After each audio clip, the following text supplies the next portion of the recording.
Good morning. Good to see everyone this morning. If you're visiting with us, we are glad that you are here. You can follow the instructions on the screen behind me. That'll give us a record of your presence and help us get to know you a little bit better. It's so good to be together this morning on this Lord's Day. Take the Lord's Supper, remember His death, sing together, be led in prayer. This is a wonderful congregation. We're glad to be together this morning. This is an important week that we have begun. The election is on Tuesday. A lot of you may have already voted. It's a little different this year. People are voting early. But a lot of us will be going to the polls on Tuesday to elect, among others, a President of the United States. So it's about all you see when you turn on the television, when you get on the internet. It's what everybody's talking about. I thought it would be good for us this morning to focus a little bit on the matter of church and state. In other words, the relationship of the church to the nation we live in. And it's an interesting relationship, and there's a lot that the Scriptures have to say about it. All of this comes to a head in our text, John chapters 18 and 19. And if you have your Bibles with you, please turn over to those chapters, as we'll be drawing concepts from there to try to understand the church's relationship to the nation in which it operates and dwells. There's a well-known phrase that this title of today's lesson comes from. You've heard it a lot, the separation of church and state. That phrase is said to come from the First Amendment. If you read the First Amendment, it's not found there. This isn't the entire First Amendment, but you can see that it doesn't use the phrase separation of church and state. It says, Congress shall make no law respecting an establishment of religion or prohibiting the free exercise thereof.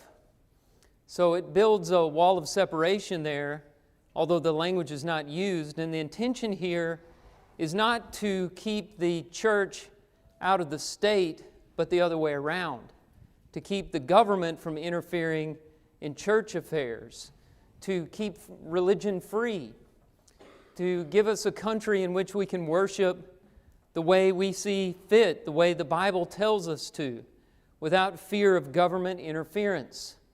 That's the intention of the First Amendment. Now, one of the framers of the Constitution, Thomas Jefferson, did use this phrase, separation of church and state, but it didn't come from the Constitution. It was traced back to a letter written in 1802 from Thomas Jefferson to the Danbury Baptist Association in Connecticut, and it was also printed in a Massachusetts newspaper. And here is where the phrase comes from. Jefferson wrote, I contemplate with sovereign reverence that act of the whole American people which declared that their legislature should, and now he quotes the First Amendment, make no law respecting an establishment of religion or prohibiting the free exercise thereof, end quote, thus building a wall of separation between church and state. So Jefferson says what we have in the First Amendment is a wall separating church and state. But again, the intention wasn't to keep the church out of the state, but the other way around. We've been frustrated as Christians with the use of this against us in, for example, trying to keep prayer out of public schools. Other Christians have been frustrated with the removal of signs and monuments expressing our religious ideas from government buildings. But when you think about it, it's good to have that separation, because if religion is allowed in our schools and government places, it's not specified which religion or which form of religion. And so if prayer is allowed, who gives the prayer? If religious teachings are allowed, which religious teachings will the government enforce? It's better to keep the government out of church affairs. And so the First Amendment is helpful, and it's supposed to establish our freedom to raise our children in the Lord as we see fit. And so that freedom is good. And this is where the phrase comes from. What does the Bible say? What does the Bible say our relationship should be to our nation? Does it gel well with the First Amendment? What can we find out? So we'll go to the text in John chapters 18 and 19. And we see Pilate in the middle of a crisis involving church and state. Jesus is on trial in the Roman courts, and he's asked this question by Pilate. Pontius Pilate, the governor or the procurator of Judea, asks Jesus, "Are you the king of the Jews?" It's an interesting question for a Roman official who knows very little about Jewish affairs to ask. And it shows you, it reflects rather, the climate of what's going on in that government, in that culture at that time.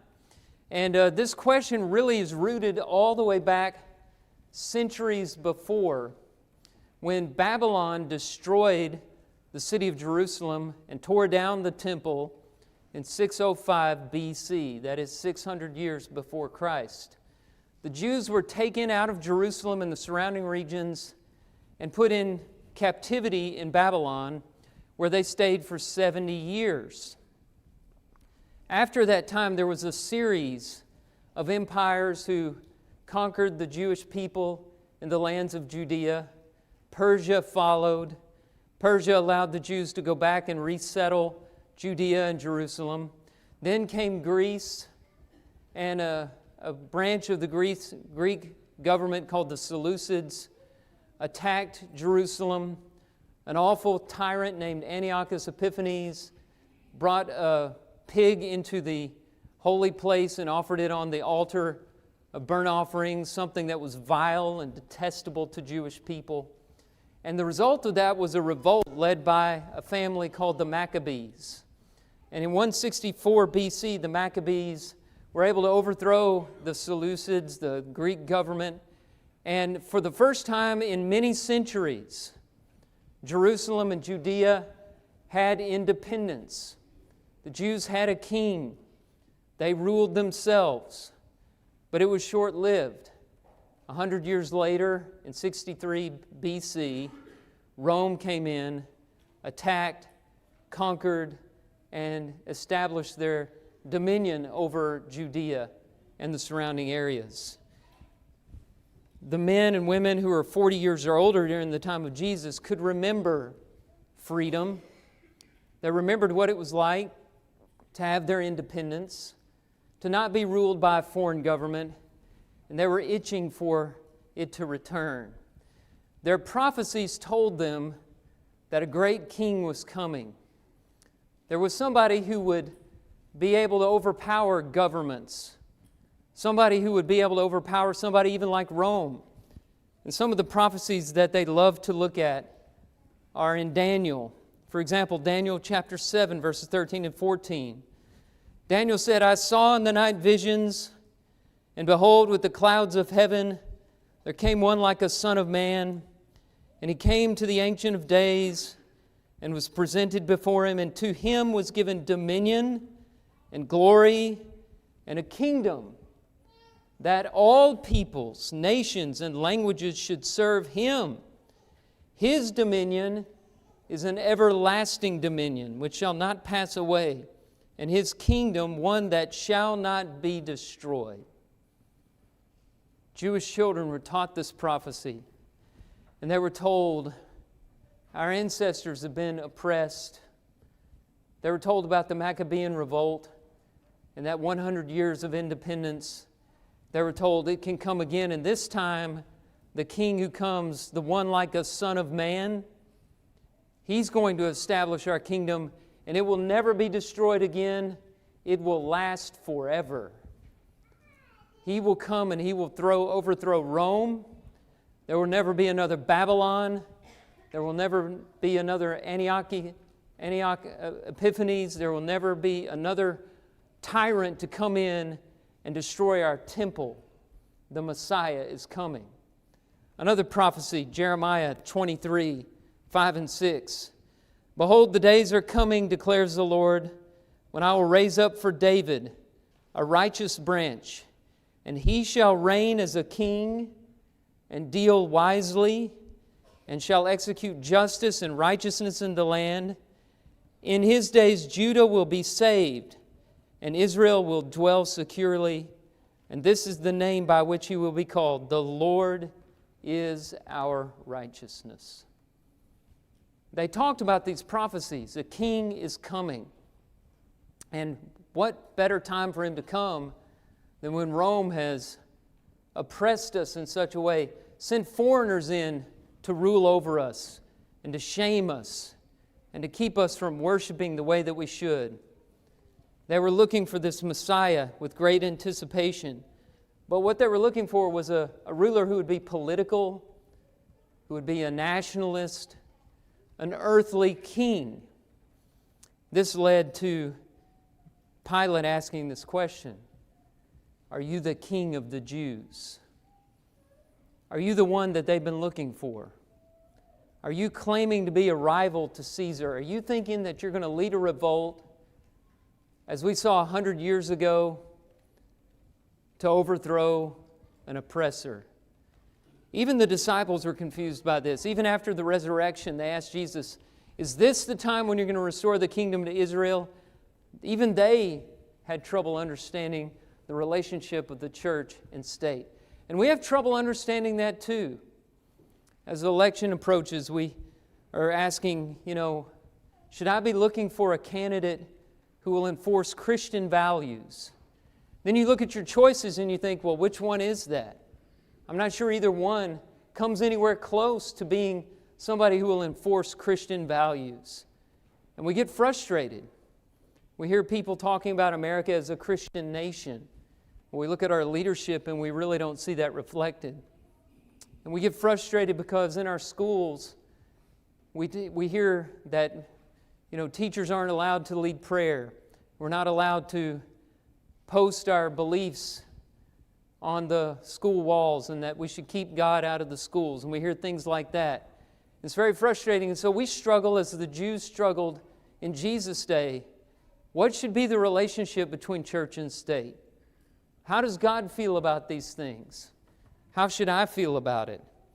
And all these questions and others are answered in Pilate's headquarters when he's interrogating Jesus before Jesus is crucified.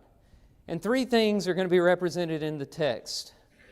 First of all, we're going to see the church versus the state. Then we're going to see a perspective of the church as a part of the state. And finally, we're going to see the perspective of the church transcending the state. So let's begin, number one, with church versus state. And this gets us back to Pilate's question in John 18:33. Are you the king of the Jews? Jesus had been on trial before a Roman officer, Pilate, due to allegations that were different from the allegations that brought him before the Sanhedrin. He had 3 Jewish trials before their lower government, the Sanhedrin, and 3 Roman trials, which we're reading about now in John 18 and 19. Now, before the Sanhedrin, the crime for which Jesus was condemned was blasphemy. The accusation was, this man claims to be God, and there's only one God, and he is not God. This is blasphemy, and according to the law of Moses, he's guilty of blasphemy and worthy of death. But blasphemy was not a capital offense in Rome. And the Jews wanted him to put to death, and they weren't allowed to practice capital punishment. They had to turn him over to the Romans. And so before the Romans, they had to bring other charges. And Luke describes those charges in Luke chapter 23, verse 2. They were threefold. Number one, they said, we found this man misleading our nation. Number 2, he forbid us to give tribute to Caesar, in other words, pay taxes. And number 3, he says that he himself is Christ, a king. The word Christ means king. Now, all of these were skewed, and some of them were outright lies. That didn't matter to Jesus' accusers. They just wanted him dead. They wanted him out of the way. In order to do that, they had to set him up as a rival to King Caesar and show that there's a conflict, that the church, embodied by Christ, was against the state. According to John, Pilate said in John 19:6 that he found no guilt in Jesus. But the Jews pressed and they said, if you release this man, you are not Caesar's friend. And then they said, everyone who makes himself a king opposes Caesar. And that's when Pilate knew he had lost politically. He could not tolerate a rival to Caesar. To do so would put his own life on the line. So he called for that famous basin of water, washed his hands of the matter, said, this is all on you, and sentenced Jesus to crucifixion. Jesus was not against the state, but he was accused of it. There are plenty of examples in history where we think that our position ought to be exactly what Jesus was charged with, that we ought to be in opposition to the state. And one example that comes to mind is this man here. This is David Lipscomb. David Lipscomb was one of the greatest gospel preachers of the 19th century. And being of that era, he lived through the Civil War. And the Civil War changed him, changed his views about government, and he wrote a book called Civil Government. And in the book he says a Christian shouldn't participate in war, he shouldn't serve in any public office, he shouldn't be a police officer or carry arms on behalf of the government, he shouldn't even vote, because he said there's a separation of the kingdom of God from the kingdoms of this world. And he was very strict in this stance, and he held on to it for the rest of his life, preached it. I don't think that his views of two kingdoms in opposition to one another are upheld by the Bible. There are two kingdoms, but they're not in opposition with one another. At least the intention is not that they be in opposition with one another. And here's a little evidence for that. For one thing, you look at the examples of people in the New Testament who worked in government positions.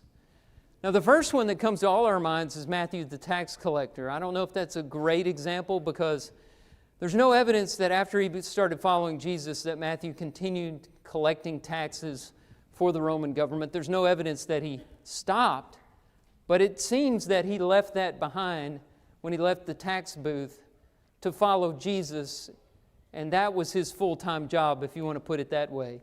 So Matthew's there, but there are other examples that we could look at, such as the Ethiopian eunuch. He was an official in the government of Ethiopia. Well, it doesn't say that Philip told him to obey Christ, you're going to have to leave your post. He told him to be baptized in water for the forgiveness of sins. And he went on his way rejoicing. Not that he had quit his job, but that he'd become a Christian. Also, you have Cornelius the centurion in Acts chapter 10. No evidence that Cornelius quit his job. You have the Philippian jailer. He worked for the government. He worked in a jail in Macedonia. And then you have Erastus, the city treasurer, who's greeted in Romans chapter 16, verse 23. None of these gave up their offices so far as we can tell. They continued to do their work, but from their conversion forward, they did it for the Lord and not for men. Colossians 3:23. So you have those things, you have those examples. And then there are passages of Scripture that expressly state that the government is an institution ordained by God. For example, look at Romans 13. I'm going to read verses 1 through 4. I couldn't get all these on the screen, so you might want to follow along in your Bibles. Romans 13 begins, "Let every person be subject to the governing authorities, for there is no authority except from God, and those that exist have been instituted by God. Therefore, whoever resists the authorities resists what God has appointed, and those who resist will incur judgment. For rulers are not a terror to good conduct, but to bad. Would you have no fear of one who is in authority? Then do what is good, and you will receive his approval. For he is God's servant for your good." He calls the government a servant of God for good. "But if you do wrong, be afraid, for he does not bear the sword in vain. He is the servant of God, an avenger who carries out God's wrath on the wrongdoer." So God instituted governments, according to Paul, to reward those who do good and punish those who do evil. Do our governments always do this? No. Are governments corrupt? Yes, in many instances governments are corrupt. But that's not God's plan. God instituted the government system for our good as a necessity in this world to bring law and order. Peter agrees with this. And here's 1 Peter chapter 2, verses 13 and following. Listen to how similar it is to what Paul says. Be subject for the Lord's sake to every human institution, whether it be to the emperor as supreme, or to governors as sent by him to punish those who do evil and to praise those who do good. This is the will of God, that by doing good you should put to silence the ignorance of foolish people. Live as people who are free, not using your freedom as a cover-up for evil, but living as servants of God. Honor everyone, love the brotherhood, fear God. And he closes saying, honor the emperor. So it's very interesting. You look at this, you don't see any evidence of the church in opposition to the state. You see, these two institutions are distinct from one another. The church is not the state, and the state is not the church. There is a separation there, but they're not in opposition. They're helping one another. They're working alongside one another. Now, we live in different times, and I realize this. The governments under which Peter and Paul served did not invite Christians to participate in the government. You could follow all these laws without being a member of the government. And maybe that made it a little easier. In America, we're citizens.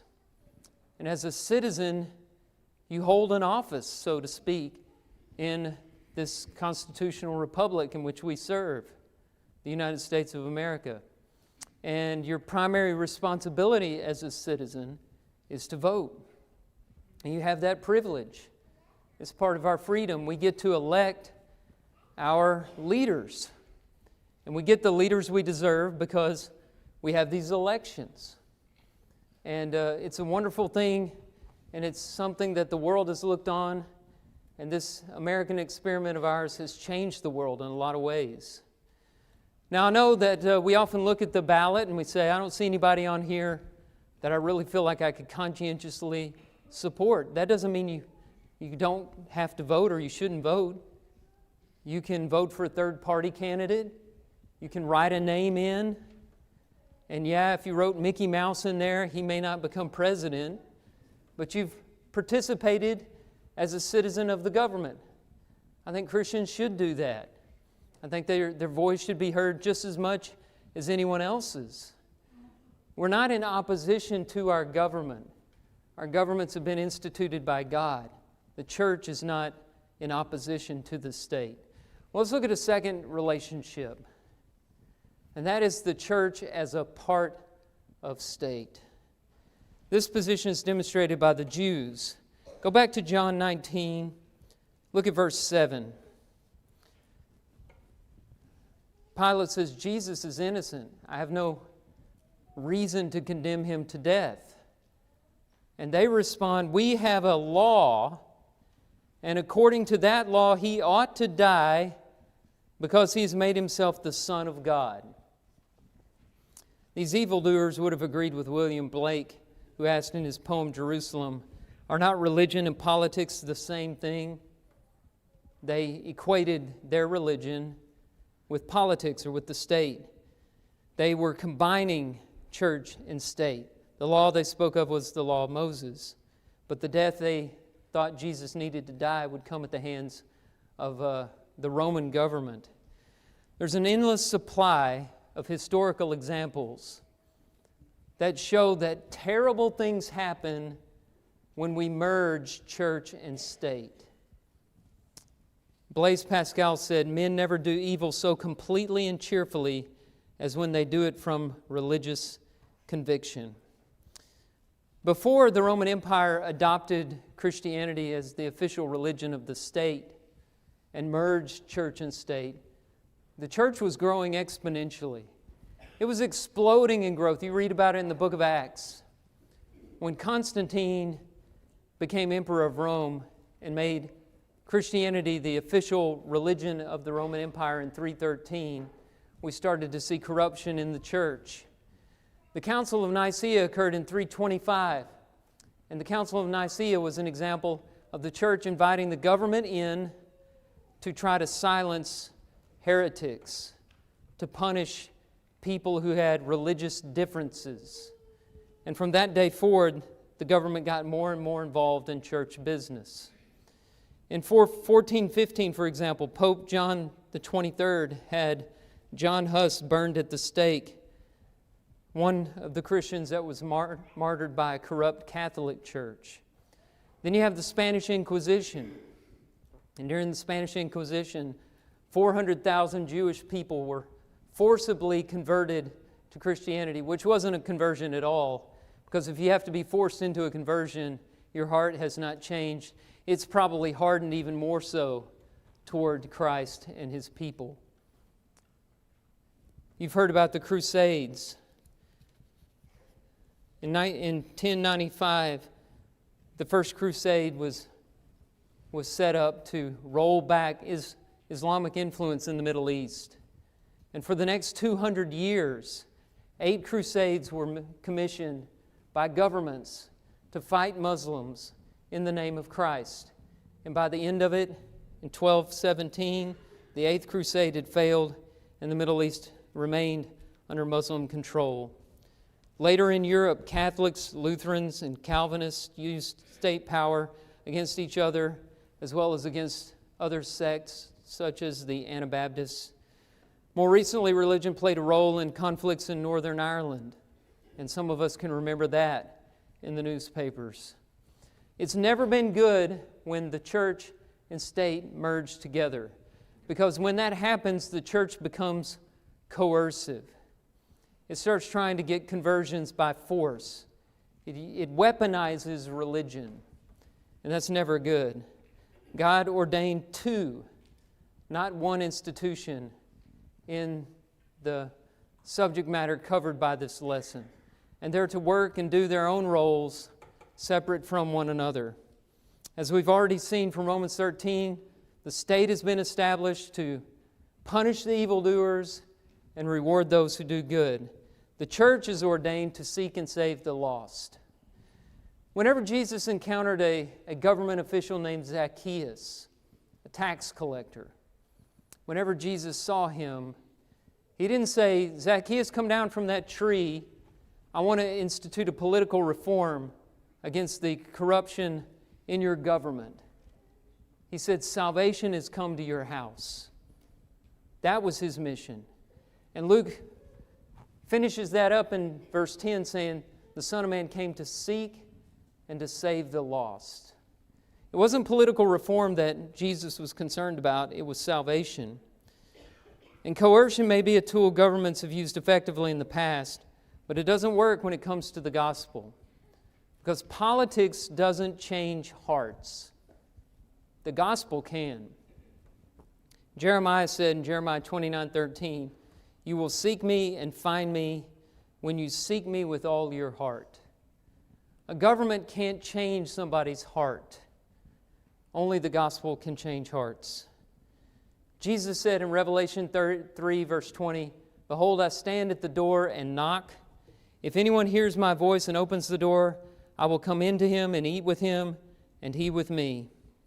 You can't hear Jesus and open the door to your heart and have fellowship with God if you're being pushed through that door. You must willingly and with love and gratitude in your heart open that door and let Jesus in. The governments coerce. They use weapons. They use war. The church uses love and the saving gospel of Jesus. That's our mission. These 2 institutions are both ordained by God for different purposes. So the church and state are separate. But let's go in the third place to a concept advanced by Christ in this trial before Pontius Pilate, and that is the church transcending the state. This is the profound statement Jesus made in John 18:36. John 18:36.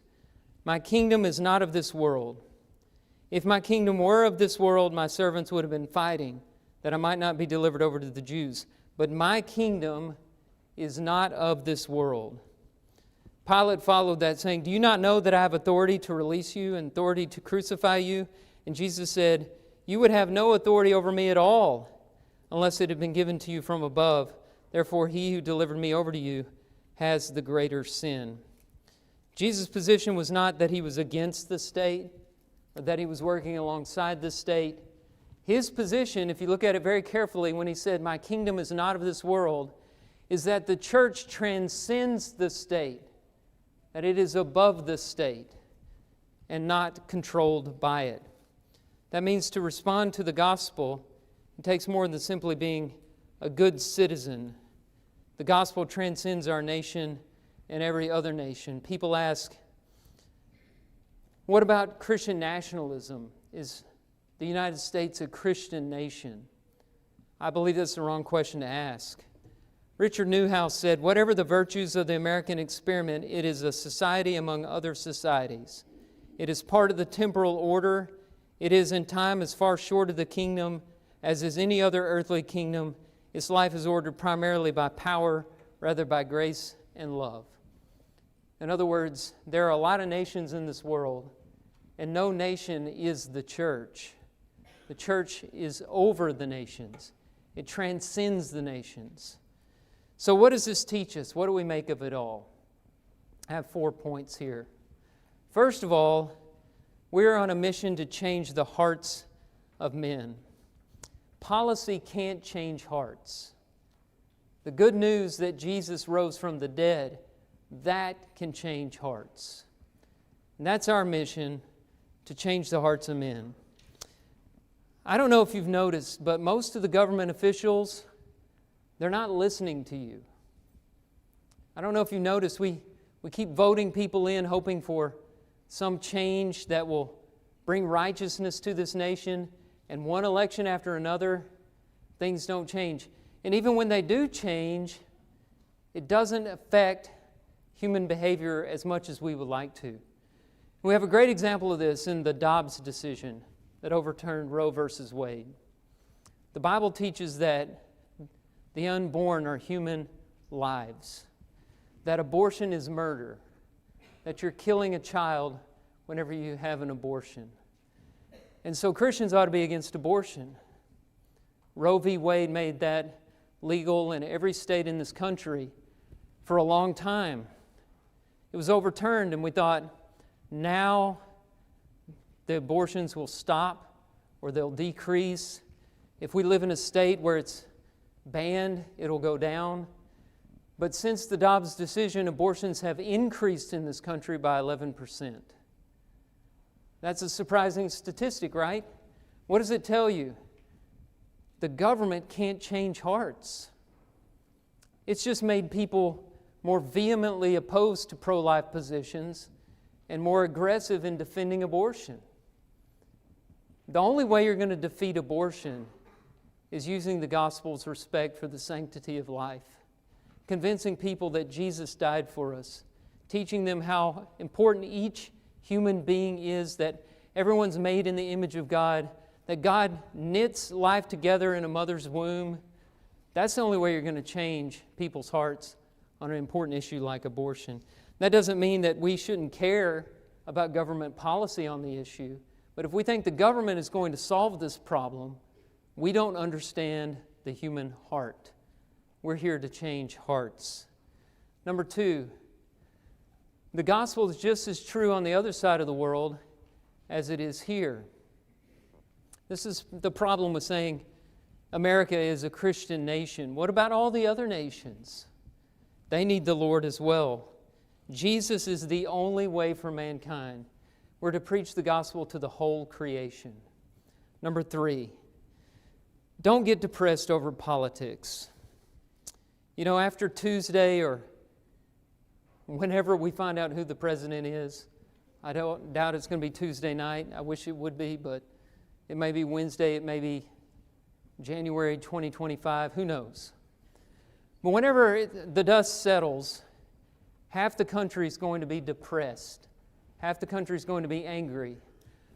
We're going to act like the whole world hinges on this one election. In fact, that's what we're being told. This is the most important election in the history of the world. Life is never going to be the same after this. But we'll get up on Wednesday morning, we'll go about our lives, and we'll still have the same problems and the same advantages and the same family, same relationships. It's important, but it's not the most important thing in the world. Christ does not advance His mission through the government. He does that through the church. And folks, we need to be more concerned about the welfare of the church than the welfare of the government.